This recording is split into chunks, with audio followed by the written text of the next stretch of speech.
So why does your architect, or why do you need an independent QS? I know I'm biased, but that's the reality. Without it, I just see chaos. I just see misalignment, I see chaos, I see huge gaps in services. So an architect, it isn't their job to be a cost estimator or a contractor selector or a dispute mediator, and all of these things combined. It's just not their role, and they can do it. You will save a couple of grand by not having a quantity surveyor, there's no doubt about it, but you're opening up Pandora's box, really are. Virtually all the quantity surveyors that I know are extremely good at their job, and huge amount of pride in what they do, huge amount of discipline, huge amount of robustness for their clients on either side, and they're skilled. They're very skilled, intelligent people who are well trained, and they're well trained in their occupation. And their occupation is not architecture, it is quantity surveying, and architects' occupation isn't even that.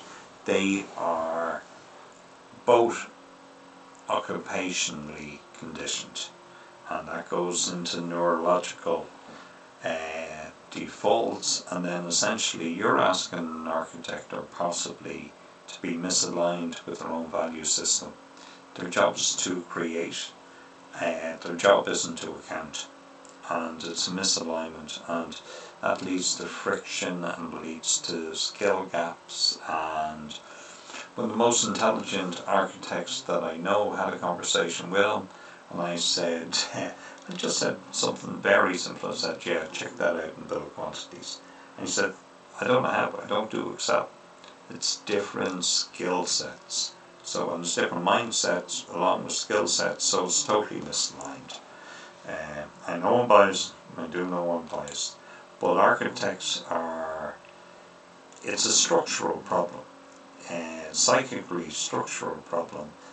Their brief is to design and budget are different things. Creep finishes upscaling. You're asking for misalignment, and incongruencies. So, without independent cost control, there's no early warning systems actually in it. What happens at tender stage without proper documentation? So there's 3 contractors, but there's no structural bill of quantities. So you're not comparing apples with apples. You get different variations. Then also as well, you may also have architects that do not know how to back end this to actually see those variations. There's no comparisons. Clients aren't even aware that there should be line by line comparisons and no data. They're not aware of tender analysis. That's not their job. And the architect is in a pickle because a huge amount of pressure is being put on them. And I know one guy, ferocious pressure. He was the architect, he was the project manager, he was the quantity surveyor, and he was answering the calls of clients every single day. And none of these jobs, apart from the architectural role, was actually his. And it was total misalignment. He got paid more money for the role, but it's an incongruent role that's wearing different hats. And in all truth, quantity surveyors, QSs, cost analysts, cost consultants tend to have a more informal role and relationship with the actual builders.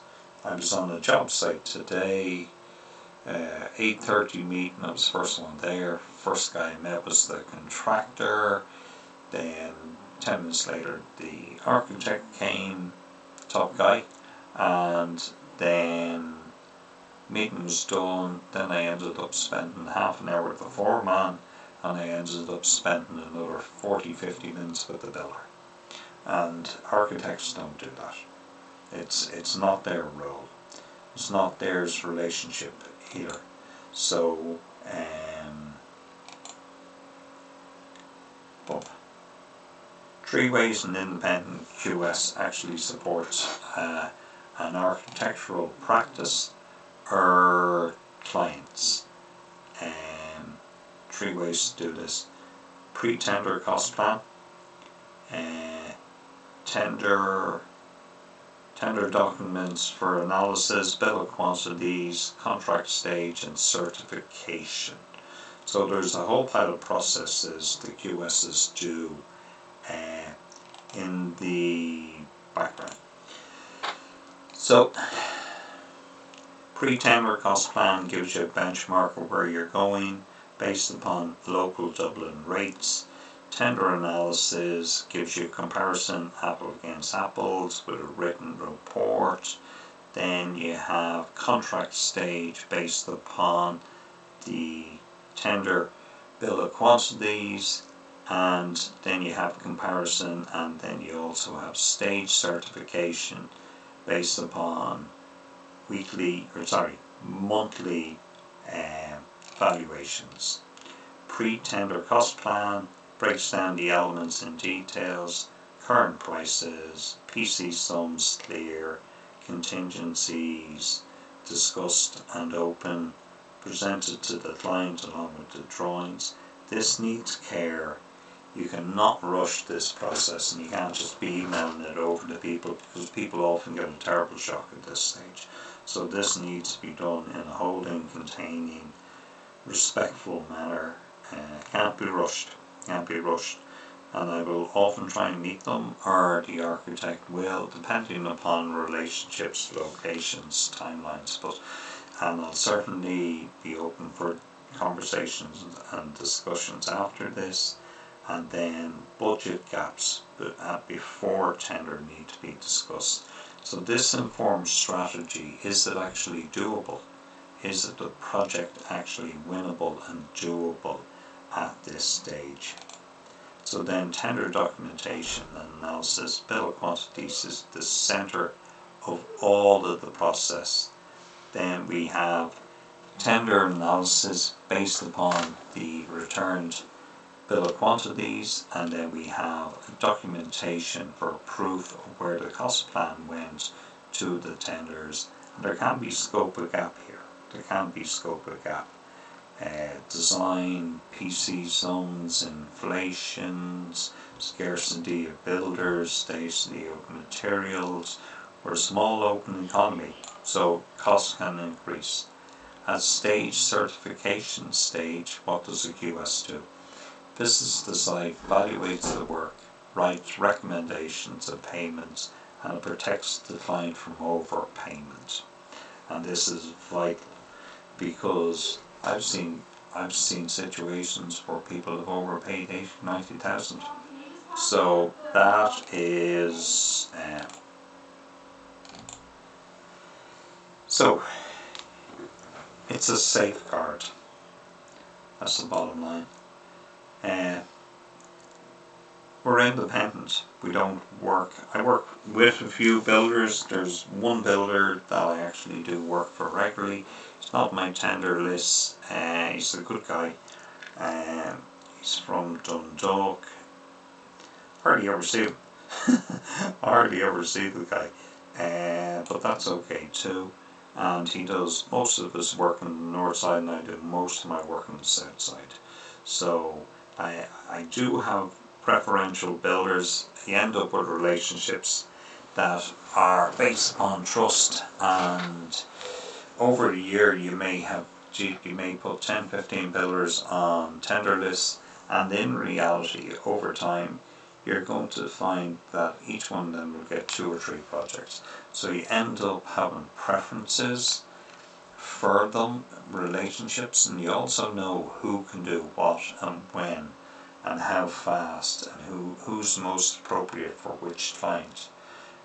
You also then have a bank of builders that you can put into more delicate situations, family environments, elderly parents or illness in the family. You also know who's more aligned to that. You also know who is more preferable for a faster job. You also know who may be preferable for higher end finishes. So you kind of need 15-20 builders that you're in constant contact with to align the tender lists with the subjectiveness of the actual project, geographically, mentally, and physically and emotionally. So it's good to know where you stand. How to refer to me, send me the drawings, give me a call, we have a quick chat, and then we start to go from there.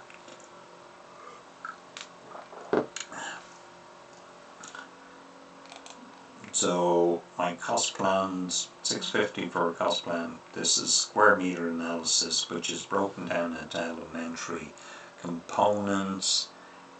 This is a full detailed scope.